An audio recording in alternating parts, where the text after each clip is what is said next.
All right, everyone. The Dr. Alex Show is brought to you by Shed Light Cold Lasers. And Shed Light Cold Lasers has been a game changer for us at HML professionally and personally at home. Personally, on a personal note, I had a very bad bout of vertigo. And I got probably 85% there by going to a few different functional neurologists over the years to help me out with it. Then I bought this. And this is a game changer because one, it's portable. That means I can take it to the office, use it on patients all day, make sure it stays charged, come on home, and then throw it in my pocket and use that home. And this is what cleared up my vertigo. Now, professionally, the way it's been the game changer for us in the office is that it has cut our results down by 50%. This can get used on just about anything, any disease disorder that you can think of, it can pretty much get used on. Now, as far as how it has helped us out, it's cut everything down by 50% on our times. So when we're working with our kids with special needs, when we're working with our chronic neurological disorders, autoimmune diseases, to get those people into a good point that they're happy and that we're happy, times have been cut by 50%. You will definitely want to go check out shedlightcoldlasers.com or email Griswold at shedlightinformation@gmail.com, 518 338 6658.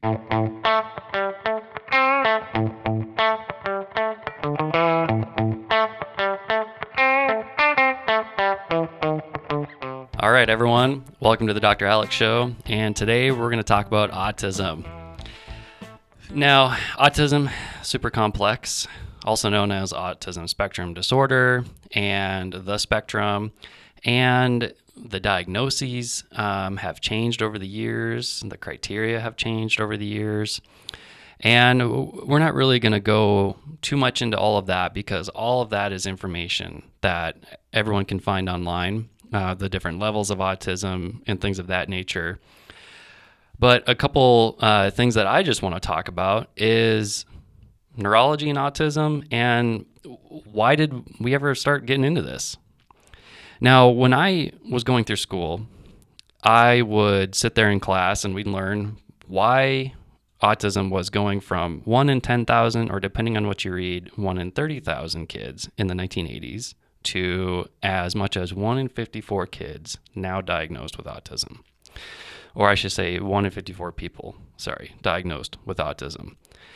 And not going to go into all of the controversial topics, at least this episode, as to why autism is on the rise. But in school, we got really crummy answers such as, oh, it's genetics. Well, I got news for you. Our genes don't change that much over 30 and 40 years. Even with a process called de novo mutation, big fun word for you, that de novo gene mutations don't even change that much. So a lot of it has to do with what's in our environment. And with that, that means our system is overwhelmed with autism, and our schools all of our school resources, our insurance resources, private and public associations and firms and charities, state-ran insurances such as Medicaid, and now as people who were first diagnosed with autism early on are approaching an age that we will get to close to retirement, now Medicare might have to be responsible for taking care of these people. Either way, our system is overwhelmed, and our field, functional neurology, when it started coming around, saw a need for it. Saw a need that we could go in and potentially fill in some of the gaps and help these other professionals out. So when I was going through school, I worked on a couple of kids with autism in the student clinic, which was such a blessing. Then when I got out in practice, I was in a place with multiple doctors, and the other doctors' patients would have children with needs, or my patients would bring in their kids with needs. And the number one thing that the parents would talk about is, we've just kind of hit a lull. We've kind of hit a stopping point in our progress.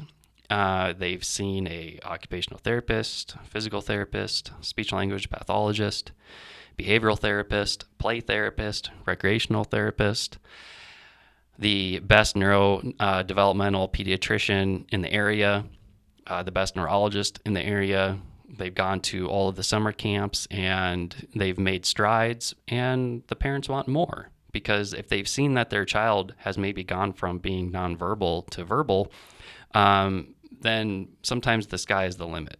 Now, that's not always the case. Unfortunately, we can't always make changes with people with special needs, and autism is one of those, unfortunately. Probably one of the best explanations as to why is sometimes when someone is diagnosed with autism, they may also have another condition. So a quick clarification is, if someone has autism and it's not diagnosed with anything else, they might have ADHD or some other neurodevelopmental disorder. It is that person has what the research calls classical autism.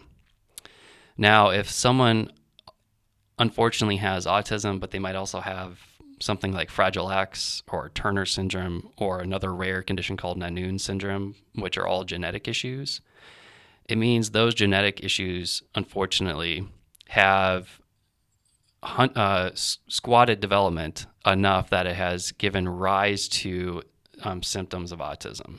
And sometimes we can't make changes in people like that. And sometimes we can't make changes in people with what research calls classical autism, because maybe the person is too old, or maybe they're so dysfunctional that we just can't get anything out of them. That's kind of a whole nother show topic, but what we do want to talk about is the possibilities. And next, we're going to go into a very special case that Dr. Lauren and I had. All right, so sorry about that bit of a long intro, as you're going to learn, and if you already haven't. This is my book. So you're going to learn why we do all this. Now, the case that we're going to talk about here is M. We're just going to call her M. Now, you can hop online and see videos of M. She's amazing, and she has come such a long way. And M is very important to both Lauren and I, because Lauren and I have worked with, we're probably approaching somewhere in the hundreds. We are in the hundreds. I don't know how many kids just on the spectrum that we've been able to be blessed enough to help. But M was important because she was one of the first kiddos that we worked with together in our new office. Now, M was 8, close to 9 at the time when she first came in. And she was nonverbal. Spoiler alert. She did great. She is talking. So when she first came in, she was nonverbal. And the only thing you could get out of her are some screams, some yells. And every once in a while, the parents would state that, as clear as day, she would say cat or dog or son, something along those lines, one-syllable words. But then you wouldn't hear any sort of word for 6 months to a year. So for all intents and purposes, she was nonverbal. Now, when she came in, all she did was really walk around the room. As you guys know, if you have a child on the spectrum or someone with special needs and they're pretty dysfunctional, they walk around, they touch things, they get to know things, they explore things, they will put things in their mouth just like a toddler. And she was doing all of that. So a lot of her exam was observation, unless we were actually able to get some sort of data out of her. We could check things like, how strong is she? What's her gross motor skills? Can she balance? Can she balance on a balance beam? Can she balance on one leg? Can she stand with her eyes closed? Does she even know what it means to stand with her eyes closed? Can she withstand loud sounds? Does she mind having glasses on her face? Does she mind certain music? All of these things are things that I found out within an hour's worth or 45 minutes worth of her walking around the room and saying, hey, come on over here, let's do this real quick. And she was, again, about 9. She was operating overall around like a 4-year-old's level, other than the inability to talk. She could walk, she could kind of run, she could kind of color, she could do a couple things academically, but that was about it. So when we're working with someone like M, these kiddos have already been through the ringer. M had a great school support system. She still does, where there was an occupational therapist, speech and language pathologist, a physical therapist, and then all of her SPED or special education teachers and all of their assistants. Overall, that school had a team of about 13 people that were involved in her life. Maybe not daily, but at least a couple times a week they were involved in her life.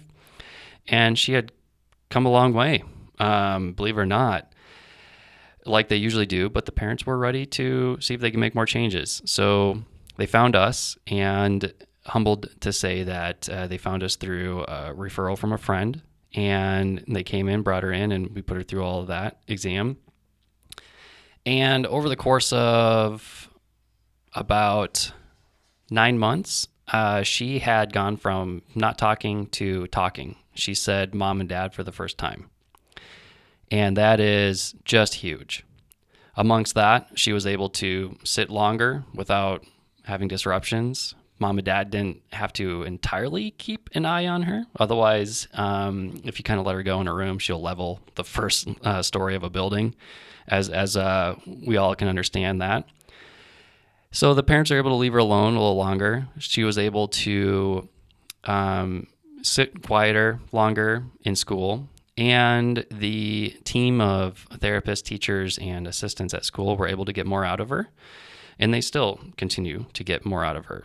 And haven't had an update lately from M's parents about how her verbal skills are. But what we were able to do as functional neurologists at our office, like other functional neurologists do, is fill in what we call the gap and find some of the missing pieces that haven't been addressed and address it.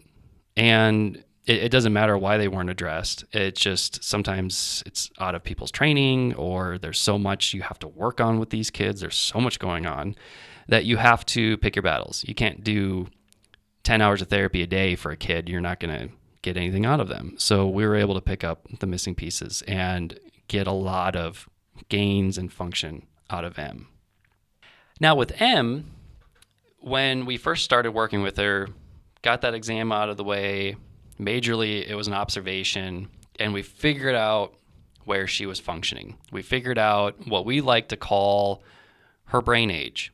She was about 9 at the time, but unfortunately her brain was not functioning like a 9-year-old. And when I talk to parents about this, I always have to emphasize, please do not take offense to this, but this is how I can best relate to you, your child's functionality. And especially if the parents are blessed to have other children that are neurotypical, then they understand. So when M came in, she was about 9, she was functioning at about 4 to 5 years of age, and the parents were like, yep, spot on. So that means that it helps the parents also understand that sometimes that's unfortunately how you have to talk to her and how you relate to her. And it also puts in the back of your head, okay, she's only about 4, she's only about 5. So what does all that mean? Well, we were able to get into the school and sit down with the 13 odd some people plus the principal and go over what we had found to be most impactful to M's life if that got addressed, so that way they can get more out of her. And these children, it truly does take a village. These children are unworldly complex, and specialists have their honed in expertise, and that's what each of these people did for M. They all had a couple things or one thing that they focused on, and it is not that things were overlooked. It's just that there are just so many factors that sometimes even people don't know about, because it seems like every 6 months new information comes out. And I know in our office, we change what we do almost every 6 months to a year because it's new information. And it's not because we were doing something wrong in the past. It's because we found a better way to do it. So when we got into the school there, we were talking with the team and we said, these are a couple things that need to be addressed. And when it comes to development, think of neurodevelopment like a tree. And at the base of a tree are the roots.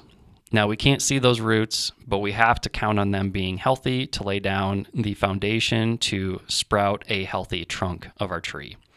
And at the base of that development at the roots there are primitive reflexes. Now, primitive reflexes are complex motor reflexes, kind of like a knee-jerk reflex when you go to the doctor and they bang on your knee there, except they're more complex. They involve more body parts, but they are the foundation to motor function.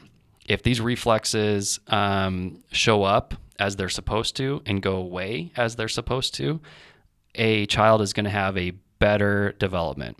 However, for many, many, many, many reasons, primitive reflexes can stick around. And when they stick around, they're going to wreak havoc on development. They're not going to allow that trunk to start sprouting appropriately, and we're not going to have a healthy tree or a healthy brain. So if they don't go away, most of them by the age of 1, then they're going to wreak havoc on development, and they're not going to allow the cortex to run the show. Those reflexes are going to quite literally run the show. And a lot of their motor actions are going to be reflexogenic, and their brain is not going to be doing the motions for them. So she had a lot of those reflexes still, and there's about 30 of them. We assess about 10 of them, as most functional neurologists do. And she had all 10. They were just lit up like a Christmas tree, and they all had to go away. Because if they didn't go away, you were only going to get so far, just like M's parents said. They said, hey, we've kind of hit a lull here. So we brought in that information to the school, said there's present primitive reflexes, and those have to be addressed, and we explained how we're going to address them. And for all those parents out there who are sitting here like, yeah, we've addressed primitive reflexes. In fact, we bought this system online to help address primitive reflexes. Or we went and saw a doctor and they gave us the primitive reflex exercises. I'll tell you that with M, we didn't use any of those primitive reflex exercises because they didn't work. And that's at the heart of what functional neurology is.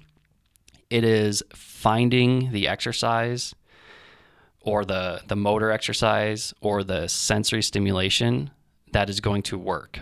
So when we assessed M, we looked at her primitive reflexes. They were all very severe. And I ran her through those exercises that parents typically use to get rid of these reflexes, and none of them worked. So that meant I had to start applying all of my nerd power and go in and say, okay, these primitive reflexes live here in the brain, and this is what this part of the brain does.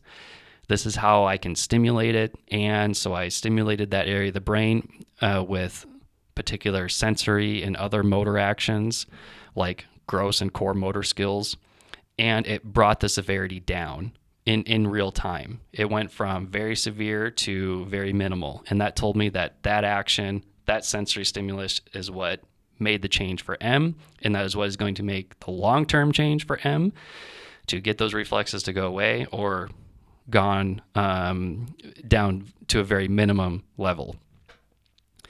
So we did that, and then we also said, unfortunately, guys, her muscle tone is very low. She's a bit of a wet noodle, and a lot of you parents out there are definitely relating to this. These kids have low muscle tone.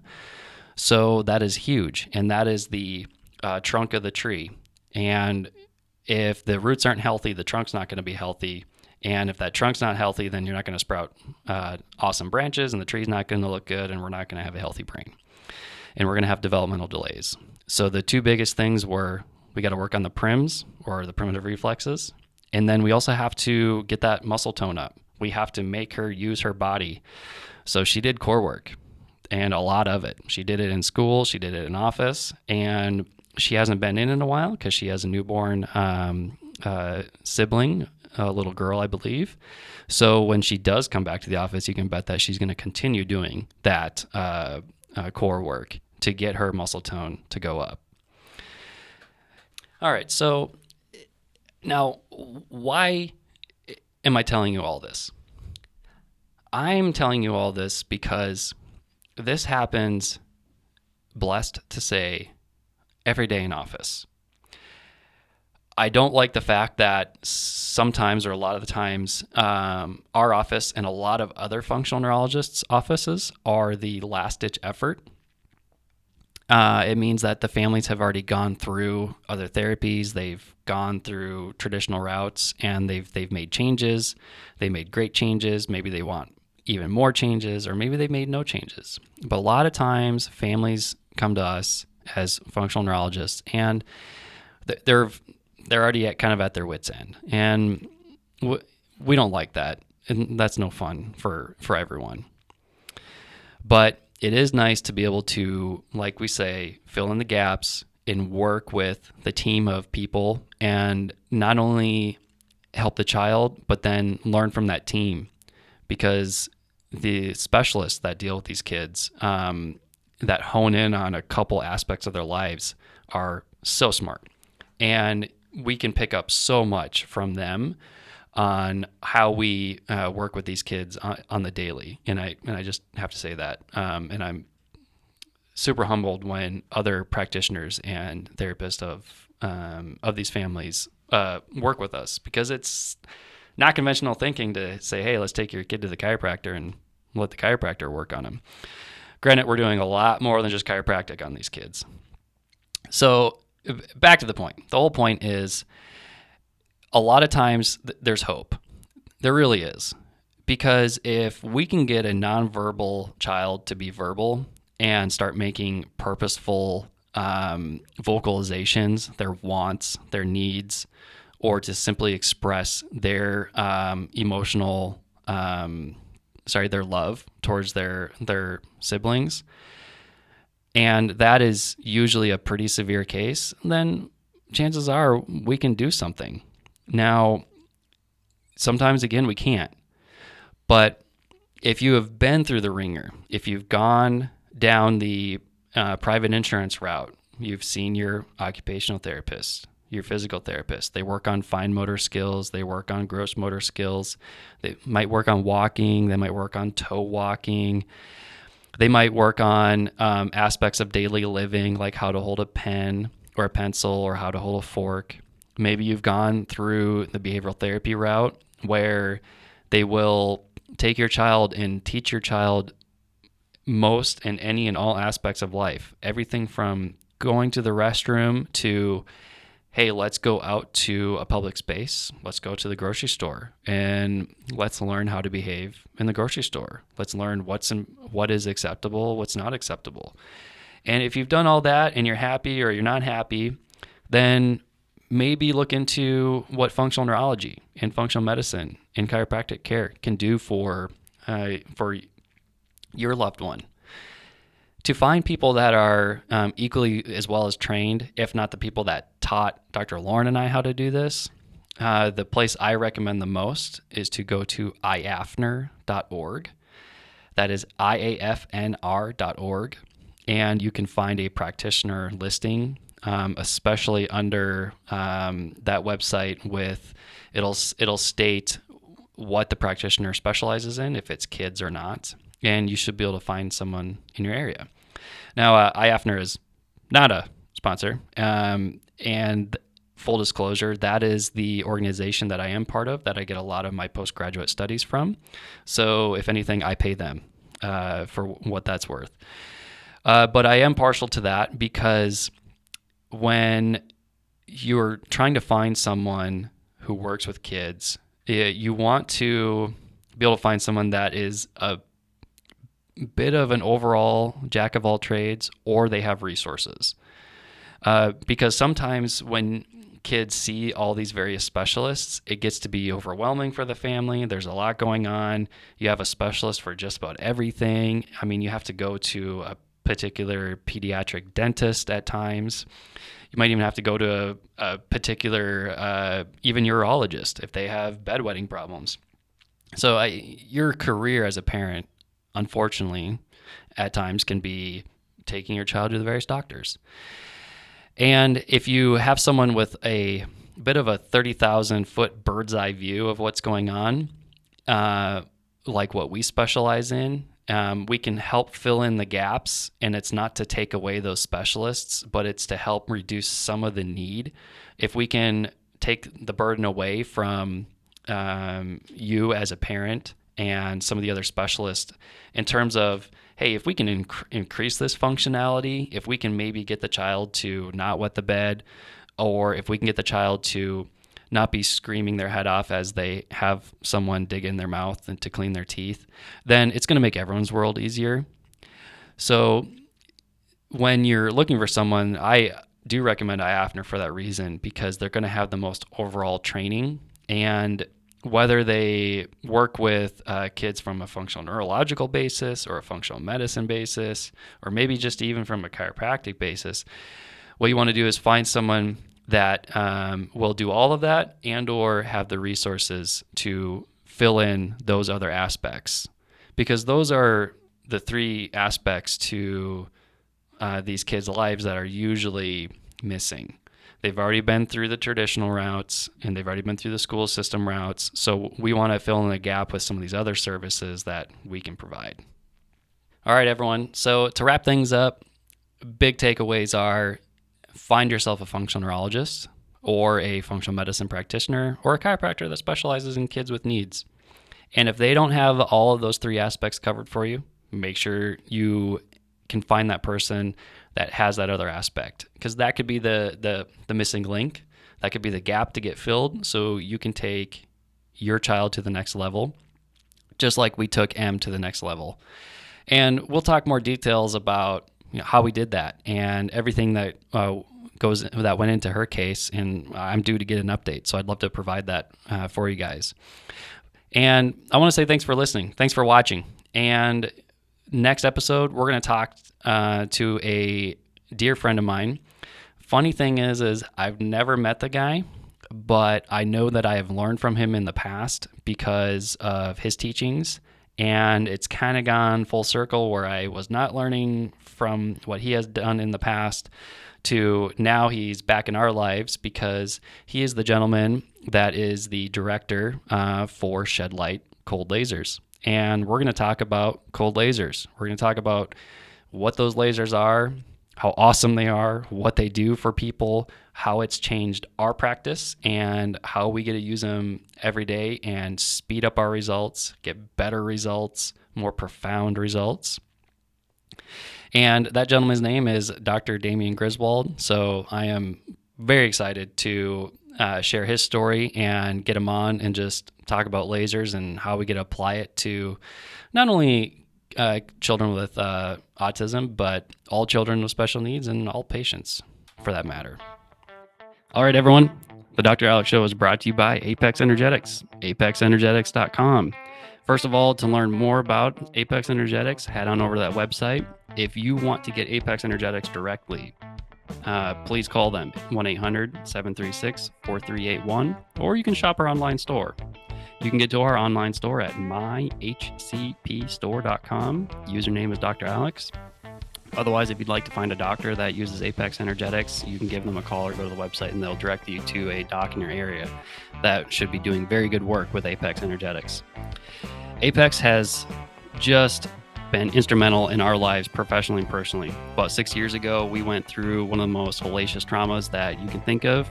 And if it weren't for Apex with their stress support line of products, I probably would not be here. Point blank, period. And in the office, making the switch from other lines to Apex Energetics has sped up our results with our patients, supporting them through their healthcare needs, probably by 25%, if not more. And when it comes to Apex Energetics, we just want to remind everyone that we are here to not cure diseases, making claims. We're here supporting people, increasing their healthcare needs, and helping them achieve their goals. apexenergetics.com. The Dr. Alex Show is hosted by myself, a nerd, Dr. Alex Nelson. I'm a chiropractor, board certified in functional neurology and childhood neurodevelopmental disorders. The show is available on Apple Podcasts, Google Podcasts, Spotify, or most any of your other favorite podcast apps. The Dr. Alex Show is a production of Fredcasts. Think, speak, act.